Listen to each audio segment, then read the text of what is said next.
கூட பெருசா நினைக்காம உனக்காக அவ்வளவு கஷ்டப்பட்டாருமா மருது. நான் உடனே மருதுவை பார்க்கணும். என்ன கூட்டிட்டு போறியா சரஸ்வதி? ஆகட்டும்.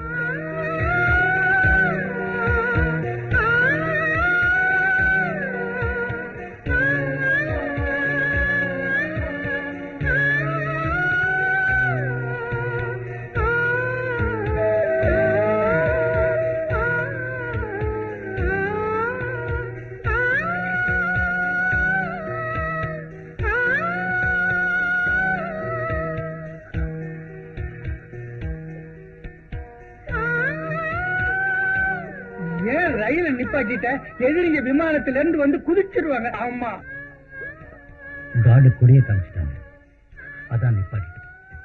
அவன் பைத்தியக்கார காடு, நமக்கு நல்ல காடு வேணும்ல. பாப்பா நீதான் நல்ல காடு. அப்பா பயப்படாத, வா நில்லு.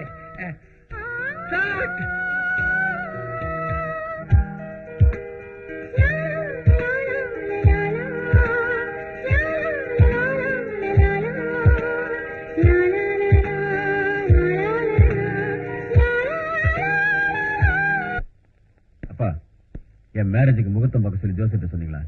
ஆமாண்டா, வர்ற முகூர்த்தத்துல நல்ல காரியங்கள் நடந்துடணும். வருஷம் தாண்டறதுக்குள்ள பொண்ணுக்கு கல்யாணம் முடிச்சுட்டா அவளுக்கு கன்னியாதான பலன் கிடைச்சிருமா. 10-15 நாள்ல பீட மாசம் வரப்போகுதான். அதனாலதான் உடனே ஒரு முகூர்த்தம் பார்த்து சொல்லுங்கன்னு அவர்கிட்ட சொன்னேன். வேண்டாம், நீங்க ஒண்ணு அவசரப்படாதீங்க. ஏண்டா, ஹேமாவுக்கு முழுசா குணமாயிடுச்சு, நாளைக்கு கூட வீட்டை கூட்டு போறேன்னு சொன்னாங்களே. தெரியுமா, ஹேமாவை கட்டிக்கிறதுல எனக்கு இஷ்டம் இல்லை. இஷ்டம் இல்லையா? என்னடா சொல்ற?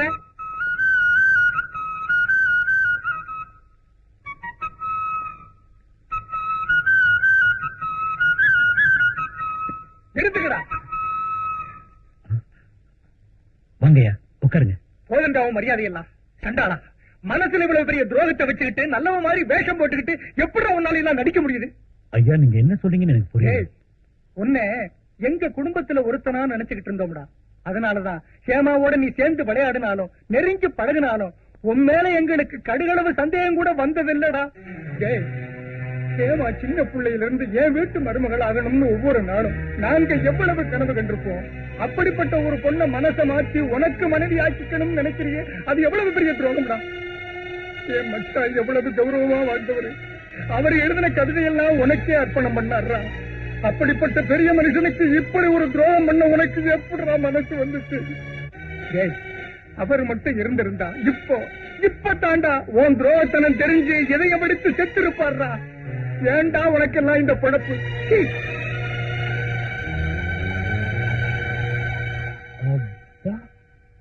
அந்த மாதிரியா செஞ்சா இந்த பாவி? தப்புங்க. ஏண்டா, சோறு போட்ட கைக்கு நெருப்பு வைக்கிறியா? நீ எல்லாம் ஏண்டா உயிரோடு இருக்கிற?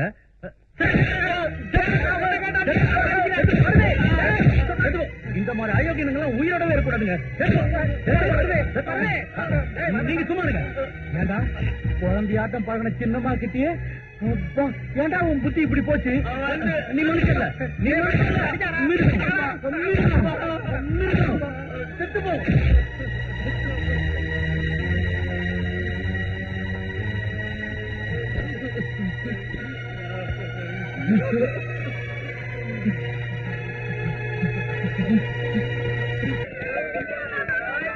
நான் இங்க இருக்கேன், உயரத்துல இருக்கிறேன், என்ன ஒண்ணும் பண்ண முடியாது. நில்லுங்க, யாராவது மேல வந்தீங்க குதிக்கிறேன், போங்க, தள்ளி போங்க. Helicopter, helicopter.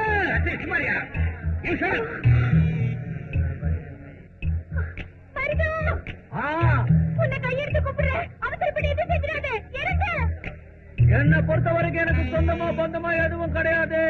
ஆனா நீங்க கௌரவமான குடும்பத்துல பிறந்திருக்கீங்க. உங்க குடும்பத்து பெரியவங்க பேச்ச நீங்க மதிச்சே ஆகணும். மதிக்கலன்னா இந்த ஆண்டவரோட இங்க இருந்து குதிச்சிடுவேன். அப்புறம் உங்களுக்கு கடவுள் இருக்க மாட்டாரு, குதிச்சிடுவேன். எதுக்காக நீ இத்தனை நாள் கஷ்டப்பட்டியோ அது கண்டிப்பா நிறைவேறும்.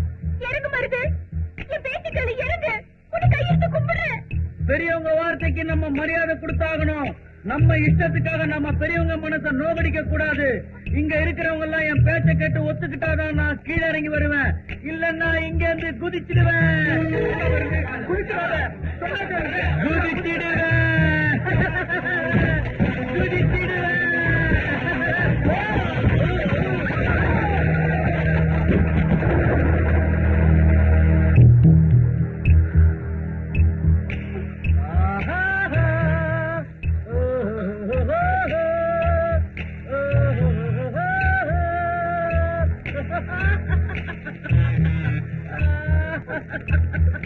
என் பேச்ச நீங்க கேட்கலன்னா நானும் உங்க பேச்ச கேட்க மாட்டேன். ஒரு தடவை கயிறு என்ன காப்பாத்திருச்சு.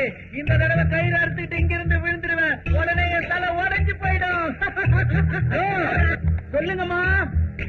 1 2 நீ சொன்ன மாதிரி கமல்நாடு மாமாவே கல்யாணம் பண்ணிக்கிறேன். தயவு செஞ்சு கீழே இறங்கு. அதான் நான் உங்ககிட்ட எதிர்பார்த்தது. அதான் இப்போ நானும் என் ஆண்டவரும் கட்ட கட்டான்னு இறங்கி வர போறோம். தட்டுங்க, கை தட்டுங்க.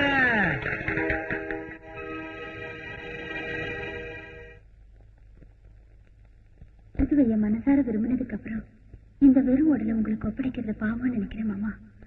அதனால தற்கொலை பண்ணிக்கலாங்கிற முடிவுக்கு வந்துட்டேன். தயவு செஞ்சு என்ன தேடாதீங்க. ஏமா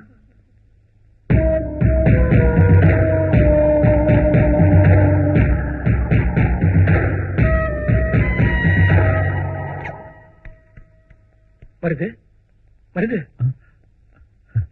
வாச்சினும் நடக்க கூடாதெல்லாம் நடந்து போச்சு. என்ன நடந்தது? கமலநாதனுக்கும் ஹேமாவுக்கும் கல்யாணம் பண்றதுக்காக இன்னைக்கு ராத்திரில முகூர்த்தம் வச்சிருந்தாங்க. ஆனா அதுக்கு முன்னால இத பாரு. என்ன இது? ஹேமா இந்த லெட்டர் எழுதி கொடுத்துட்டு இங்க ஓடி போயிட்டா.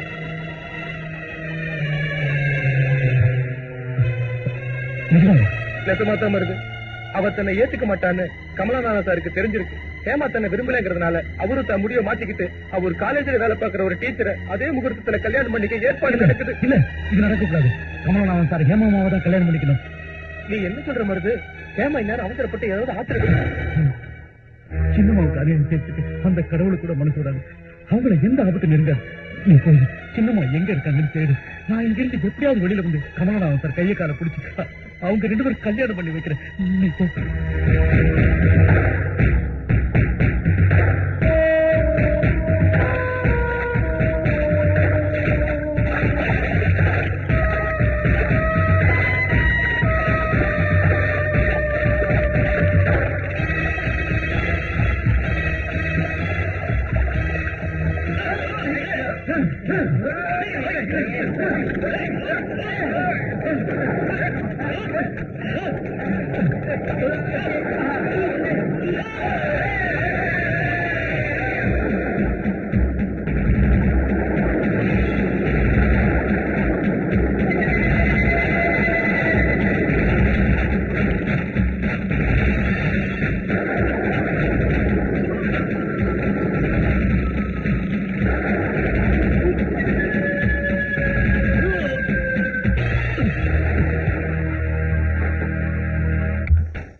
உனக்காக தான் காத்து சார்.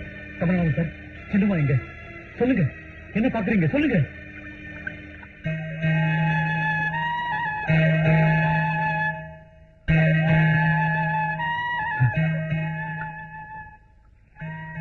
சீனு சொன்னா சின்னம்மாவை விட்டுட்டு நீங்க வேற யாரையோ, நான் சொல்றதை கேளுங்க சாமி.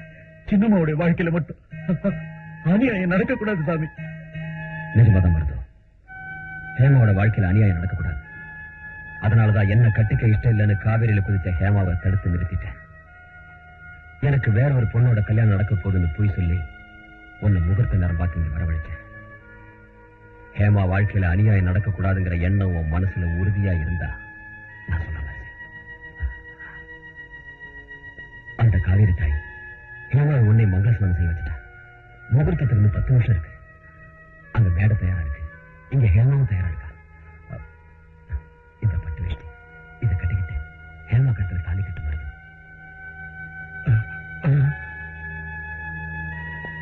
அப்பா மருது, சொந்தக்காரங்கெல்லாம் உதவி செய்யாம ஒதுங்கி இருந்த நேரத்துல எந்த சம்பந்தமும் இல்லாத நீ ஆபத் பாந்தவனா எங்க குடும்பத்துக்கு உதவியா ஹேமாவுக்கு ஆதரவா இருந்திருக்க. ஹேமாவுக்கு உண்மையில உனக்கு ஹேமா மேல இருக்கிற அன்பு எவ்வளவு புனிதமானதுன்னு இப்ப நாங்க தெரிஞ்சுக்கிட்டோம். அவசரப்பட்டு புத்தி கட்டு அன்னைக்கு ஏதேதோ பேசிட்டேன். நீ பெரிய மனசு பண்ணி அதெல்லாம் மன்னிச்சு ஹேமாவை ஏத்துக்கப்பா. ஆமா மருது, அண்ணன் தன் கவிதைகளை உனக்கு தார வார்த்தை அன்னைக்கே உன்னை தன் மருமகனா ஏத்துக்கிட்டாரு.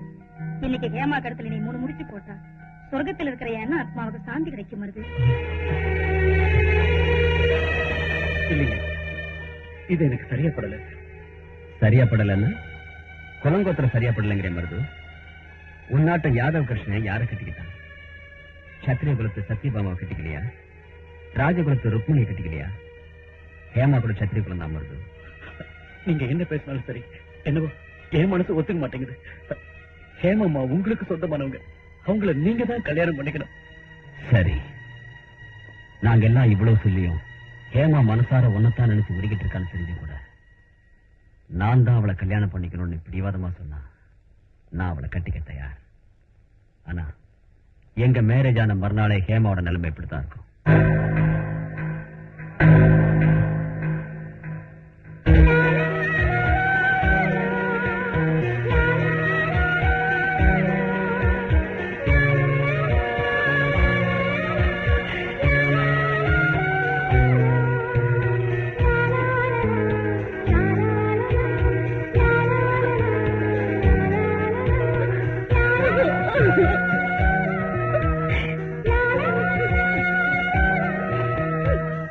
இவன் உனக்காகவே பிறந்திருக்கா.